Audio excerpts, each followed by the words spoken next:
IV graph for a metallic wire at two different temperatures T1 and T2 is as shown in the figure. Which of the two temperatures is lower and why? यहाँ पर इस graph का जो slope होगा वो होगा quantity on Y axis यानी कि current on quantity on x axis यानी कि V, और I बाई वी क्या होता है 1/r। यहाँ पर हम ये बोल सकते हैं R इज इक्वल टू 1/स्लोप। अगर slope is equal to 1/r है तो रेसिप्रोकल कर दें तो R इज इक्वल टू क्या हो जाएगा 1/स्लोप। मतलब जिस ग्राफ का स्लोप ज़्यादा होगा उसका रेजिस्टेंस कम होगा, और जिस ग्राफ का स्लोप कम होगा उसका रेजिस्टेंस ज़्यादा होगा। इन्वर्स रिलेशन है यहाँ पर।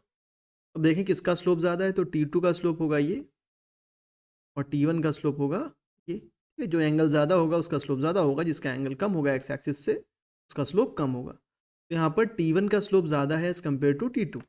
यानी यहाँ पर हम ये बोल सकते हैं कि slope of first graph is greater than slope of second graph, यानी R1 is less than R2, क्योंकि इन्वर्स रिलेशन है। अगर स्लोप ज़्यादा है तो रेजिस्टेंस कम होगा, तो इसका स्लोप ज़्यादा है तो इसका रेजिस्टेंस कम होगा, तो R1 लेस देन R2 होगा। अब हमें मालूम है कि टेम्परेचर जब बढ़ता है तो रेजिस्टेंस भी बढ़ता है कंडक्टर्स में, और अगर टेम्परेचर कम होगा तो रेजिस्टेंस भी कम होगा। तो यहाँ पर R1 लेस देन R2 है।